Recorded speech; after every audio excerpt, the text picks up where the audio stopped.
Top 9 news. Mahabub Nagar జిల్లా దేవరకద్ర నియోజకవర్గం బూత్పూర్ మండలం అన్నసాగర్ గ్రామంలో ముసాపేట్ మండల బీఆర్ఎస్ పార్టీ కార్యకర్తల సమావేశంలో పాల్గొన్న దేవరకద్ర మాజీ ఎమ్మెల్యే ఆల వెంకటేశ్వరరెడ్డి.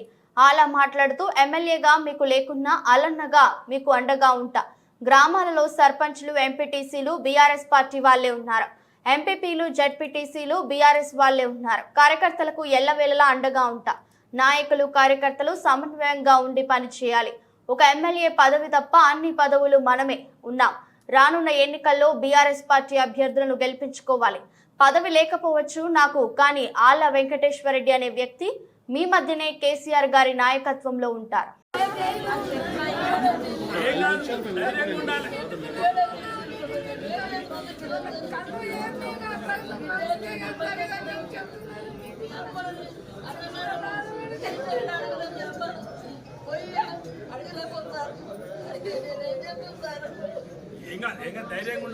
దాదాపు 5,000 పైచీలకు మనం మెజారిటీ ఇచ్చిన మన మండలికి వెళ్ళి, కానీ ఈసారి మనం మెజారిటీ ఇవ్వకపోయినా మనం అదే అంటే కనీసం సమమం చేసిన అంటే ఒక్క ఓటు కూడా వాళ్ళకి మెజారిటీ రాలేదన్నా కూడా ఈ రోజు గెలిచే పరిస్థితి ఉంది అని చెప్పి నేను తెలియజేస్తాను. కనీసం మెజారిటీ లేక 5,000 మెజారిటీ లేకపోయినా ఒక ఓటు కూడా మనకు ప్లస్ లేదు అనుకుంటే కూడా ఈరోజు మనం గెలుస్తాం. అన్ని మండలాలను పక్కకు పెడితే కూడా అంటే దరిదాపుల్లో ఉండి మనందరి కష్టం ఉంది దాంట్లో. మీరు అందరు ఇక్కడికి వచ్చిన వాళ్ళు కానీ ఇంకా రానెల్లో కొంతమంది కానీ నియోజకవర్గంలో ఉన్నటువంటి నాయకులు కార్యకర్తలు తన కుటుంబంగా భావించే అనుక్షణం తన కుటుంబమే నియోజకవర్గ ప్రజలు లీడర్లు అనుకొని అనుక్షణం మన మధ్యలో ఉంటూ మనకు పనిచేసినటువంటి నాయకుడు. రాష్ట్రం అంతా ఎటన్నా పోకోకు కానీ తప్పనిసరిగా సరే మీరు ఎవరేమనుకున్నా నాయకులు కార్యకర్తలు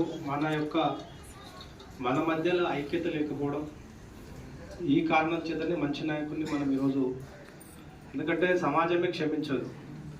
రాష్ట్రం మొత్తం కానీ మన ఉమ్మడి జిల్లా కూడా ఒకటే చర్చిస్తుంది.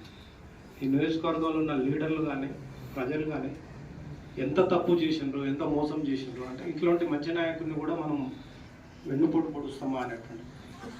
అంటే మనం వెన్నుపోటు పొడిచినామని కాదు, మీకు మనసులోకి తీసుకోండి. కరోనా వచ్చిపోయిన తర్వాత ఈ 3 సంవత్సరాల్లో మన గురించి మనమే చర్చ తప్ప మన పార్టీలో ఉన్న లీడర్ల గురించి మనమే చర్చించుకున్నాము, కోపాడుకున్నాము, కామెంట్ చేసుకున్నాం. కానీ అవతల ప్రతిపక్షానికి సంబంధించిన లీడర్ గురించి ఏ రోజు మన మధ్యలో చర్చ జరగలేదు. ఎప్పుడు మన గురించి మనమే ద్వేషాలతో ఉన్నాం.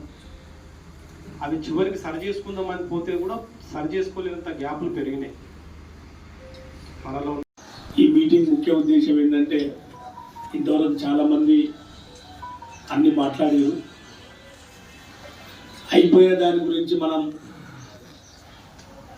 మళ్ళీ దాన్ని పోస్ట్ మార్టం అనేది చేయడం కాకుండా రేపు ఎట్లా మనం ముందరికి పోవాలి, జరిగిన తప్పు ఏందన్నది మనందరికీ అర్థమైపోతూనే ఉంది.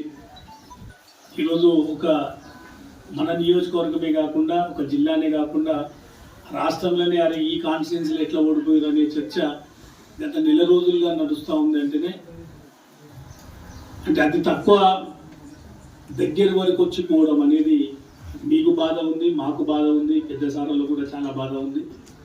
ఎందుకంటే గత 10 సంవత్సరాలుగా ముఖ్యమంత్రి గారి ఆశీర్వాదం, మంత్రులందరి సహకారంతో నియోజకవర్గానికి ఏది కావాలంటే అంటే గ్రామాలు అడగకుండా కూడా ఆ గ్రామానికి ఏం కావాలంటే అది మీ నాయకత్వం, ఏ గ్రామంలో వాళ్ళు కార్యకర్తలు నాయకులు అడిగితే అరే కేసీఆర్ గారు ఉన్నారు, ఈ టైంలోనే మనం నియోజకవర్గాన్ని బాగా చేసుకోవాలన్న ఆలోచనతో విపరీతంగా నిధులు కూడా తీసుకొచ్చి చేసుకోవడం జరిగింది. అయినా కూడా ప్రజలు ఎందుకు తిరస్కరించారు అన్నది మనం లోతైన విశ్లేషణ గ్రామాల వారిగా చేసుకోవాలి. మన పోరాటం అనేది కొత్త కాదు. ఉద్యమకాలం నుంచి మనం కేసీఆర్ గారు ఎంబడి ఆ పోరాట స్ఫూర్తి నింపుకున్న వాళ్ళం, తెలంగాణ కొరకు కొట్లాడిన వాళ్ళం. దాదాపు 5 సంవత్సరాల పాటు కేసీఆర్ గారు ఎంబడి ఈ నియోజకవర్గం కానీ, ఈ మండలి కానీ, మీ గ్రామాలు కానీ, ఇక్కడ ఉన్న నాయకులు కానీ ఆ రోజు రాష్ట్రం రావాలన్న ఒకే ఒక ఆలోచనతోటి అందరం ఫైటింగ్ చేసిన వాళ్ళం, సార్ ఎంబడి నడిచిన వాళ్ళం. అదృష్టవశాత్తు రాష్ట్రం వచ్చింది. ముఖ్యమంత్రి గారి ఆశీర్వాదం, మీ అందరి ఆశీర్వాదంతో ప్రజలు 2 సార్లు అవకాశం ఇచ్చారు. 10 సంవత్సరాల పాటు ఈ నియోజకవర్గంలో చిరకాలంగా గుర్తుండిపోయే పనులు మనం చేసుకోగలిగినాం. ఒక విధంగా చూస్తే అది సంతోషమే. మనకి బాధ ఏంటంటే దగ్గరకు వచ్చి ఓడిపోవడం. ఇంత పని చేసిన తర్వాత కూడా, ఇంత సాయం చేసిన తర్వాత కూడా, కొన్ని వేల మందికి మనం సాయం చేసిన, కొన్ని వేల కోట్ల రూపాయలు తీసుకొచ్చి నియోజకవర్గంలో అభివృద్ధి చేసినా ఎందుకు తిరస్కరించారు అనేదే మనం లోతైన విశ్లేషణ చేసుకోవాలి. దాని నుంచి బయటపడాలి మనం. నిజంగా దాదాపు నెల రోజులు అయితే ఉంది, ఇంకా చాలా మంది బయటపడలేకపోతున్నాం. నేను మొన్న కూడా ఒక మీటింగ్లో చెప్పిన 10 సంవత్సరాలు అంటే 10 సంవత్సరాలు అనేది ఎట్లా గడిచిపోయిందో నాకు కూడా తెలియదు. అంటే లేచినప్పటి నుంచి ప్రజల మధ్యలోనే, ప్రజల కొరకే, ఈడ ఉన్న హైదరాబాద్లో ఉన్న ఇంకా ఏం కావాలి నియోజకవర్గానికి అన్న ప్రయత్నంలో ఒక రోజు అనేది 10 సంవత్సరాలు అనేది ఇట్లా గడిచిపోయింది. కానీ మీకు కానీ మాకు కానీ ఈ 10 రోజులు గడవాలి, ఈ నెల రోజులు గడవాలంటే ఎంత భారంగా గడుస్తుందో మీ ముఖాలు చూస్తేనే మాకు అర్థమవుతూనే ఉంది, మీ బాధ చూస్తేనే మనకు అర్థమవుతూనే ఉంది. ఆ బాధలకి వెళ్ళి మనం బయటపడాలి. నెక్స్ట్ ఉన్నది ఏంది, మనకి అయిపోయిన దాన్ని ఇవాళ మనం తెచ్చుకోలేము. జరిగిన తప్పును సరిదిద్దుకునే ప్రయత్నం చేసుకోవాలి, దాన్ని విశ్లేషణ చేసుకోవాలి. ఏ ఊర్లో తప్పు జరిగింది, ఏ మండలంలో తప్పు జరిగింది, ఏ నాయకుని వల్ల తప్పు జరిగింది, లేదు ఒకవేళ నా మూలంగా ఏమన్నా తప్పు జరిగిందా అన్నది నేను విశ్లేషణ చేసుకోవాలి. మండల నాయకత్వం ఇంతకుముందు మాట్లాడినట్టు వాళ్ళంతకు వాళ్ళు విశ్లేషణ చేసుకోవాలి. ఏ గ్రామానికి సంబంధించిన గ్రామ నాయకులు అరే మన మూలంగా ఈ మిస్టేక్ జరిగింది కదా అన్నది విశ్లేషణ చేసుకోవాలి. నేను చాలా సందర్భాల్లో ఎలక్షన్ టైంలో కూడా దాదాపు 20-25 రోజుల పాటు ప్రతిరోజు నేను కాన్ఫరెన్స్లో మాట్లాడుతూ ఉంటుంది. మనం నమ్ముకున్న కార్యకర్తలు కొన్ని వేల మంది ఉన్నారు, వాళ్ళ కొరకన్నా మనం గెలవాలి. ఆ జిద్దు ఉండాలి మనకి. 2014లో ఎంత జిద్దు ఉన్నదో ఆ రోజు నిజంగా మనకు సంఖ్య లేదు, పెద్ద నాయకత్వం లేదు, కానీ ఉన్నోళ్లకు ఒక 1000 రెట్ల బలం అనే ఒక జిద్దు ఉండే. నేను అదే చెప్తా ఉంటే 2014లో ఉన్న జిద్దు ఉన్న 2023లో ఉన్న సైన్యానికి ఉంటే అవతల పార్టీలకు డిపాజిట్ కూడా రావాలి. 2023లో మొన్న ఎలక్షన్లో మన సైన్యం ఎంత గొప్పది, ఎంతమంది ఉన్నాము, అన్ని మండలాల్లో ఎంపీపీలు మనమే, జెడ్పీటీసీలు మనమే, చైర్మన్లు మనమే, సింగిల్ విండో చైర్మన్లు మనమే, 80% సర్పంచ్లు మనమే, 86% ఎంపీటీసీలు మనమే. అంటే ఇంత గొప్పగా ప్రజలు మనల్ని ఆశీర్వదించి కూర్చోబెట్టిన తర్వాత కూడా మళ్ళీ అసలైన ప్రభుత్వానికి సంబంధించిన ఎలక్షన్ వచ్చే వరకు మనం వెనకాల పడ్డాము అంటే ఏంది అన్నది మనం విశ్లేషణ చేసుకోవాలి. రేపు రాబోయేది ఇప్పుడు జరిగిపోయింది. నేను ఒక ఎమ్మెల్యే పదవి లేనంత మాత్రం మీరు ఎవరు అధైర్యపడాల్సిన పని లేదు. ఇవాళ మనం 100% స్థానిక సంస్థల్లో అందరం మనమే ఉన్నాం. బీఆర్ఎస్ పార్టీ అభ్యర్థులే అన్ని పదవుల్లో మనం ఉన్నాం. రేపు 5 ఏళ్ళు మన నాయకులు, కార్యకర్తలు, ప్రజలు సంతోషంగా ఉండాలి, ధైర్యంగా ఉండాలంటే ముఖ్యమైన కర్తవ్యం ఏంటంటే రేపు రాబోయే స్థానిక సంస్థలు కానీ, రేపు రాబోయే పార్లమెంట్ ఎన్నికల్లో కానీ ఏ విధంగా మనం నడుచుకోవాలి, ఏ విధంగా మన పార్టీకి సంబంధించిన అభ్యర్థులను గెలిపించుకోవాలి, దాని మీద మనం మైండ్ పెట్టాలి. నాకు తెలిసి ఇప్పటికే అంటే దేవుడు కూడా ఒక అవకాశం మనకి ఇచ్చింది. 10 ఏళ్ల కాలంలో మనం ఎన్నిసార్లు చెప్పినా కూడా అంటే గ్రామాల్లో మనమేమో 80% మంది నాయకత్వం మనమైపోయినాం, 10-15% అవతల పార్టీ ఉండి వాడేమో జిద్దు మీద పని చేసుకుంటూ పోయిండు.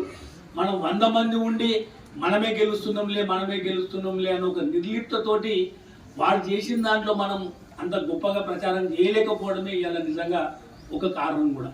కానీ ప్రతి ఇంటికి పోయి మనం ఏం సహాయం చేసినాం, ఏం రైతు బంధు ఆ కుటుంబానికి ఎంత ఇచ్చినాం, ఆ కుటుంబానికి ఏం కళ్యాణ లక్ష్మి ఇచ్చినాం, ఏం సీఎం ఫండ్ ఇచ్చినాం, ఏం సహాయం ఇచ్చినాం అంటే వాళ్ళు 5 మంది కలిసి 6 గ్యారెంటీలు అల్వి కానీ గ్యారెంటీలు చెప్పుకుంటా ప్రచారం చేసుకుంటా ఎట్లయితే వెళ్ళిరో నిజంగా మనం ఇంటింటికి అంత ఓపిక మీద దిగింటే నిజంగా అంటే దగ్గరికి వచ్చిపోయినాం కాబట్టి 100% బయటపడే అవకాశం ఉంటుండే మనకి ఇప్పటికైనా చేయాల్సింది కదే. రేపు రాబోయేది ఒకవేళ జనవరిలో వస్తాయా, ఫిబ్రవరిలో వస్తాయా, లేదా పార్లమెంట్ ఎలక్షన్ల తర్వాత వస్తాయా, సర్పంచ్ ఎలక్షన్లు అన్నది తెలియదు. మనకు ముందు సర్పంచ్ ఎలక్షన్లు ఉంటాయి, ఎంపీటీసీ ఎలక్షన్లు ఉంటాయి, జెడ్పీటీసీ ఎలక్షన్లు ఉంటాయి, ఎంపీ ఎలక్షన్లు ఉంటాయి. రేపు 5 ఏళ్ళు మన పార్టీ నాయకులు, కార్యకర్తలు గట్టిగా ఉండాలంటే మనం ఇవన్నీ కూడా తెలుసుకోవాల్సిన అవసరం ఉంటుంది. మనం ఇవన్నీ గెలుచుకోవాలంటే ముందు గ్రామ స్థాయిలో ఉన్న నాయకులు, కార్యకర్తలు ఒక కంబైన్డ్గా ఇవాళ మనం ఎట్లా కూర్చున్నామో మీ అంతకు మీరు కూర్చోండి. అది అందరం అయిపోయింది మొన్నటి వరకు మనం కొట్లాడుకున్నాం. మన గ్రామ స్థాయిలో కొట్లాడుకునే మండల స్థాయి వరకు గ్రూపులు అయినాయి. ఇలా మండల స్థాయిలో అన్ని మండలాల గ్రూపులు అయ్యాయి. ఇలా అన్నకి ఇబ్బంది అయింది, ప్రభుత్వానికి ఇబ్బంది అయింది. నిజంగానే మనకి ఇంకొక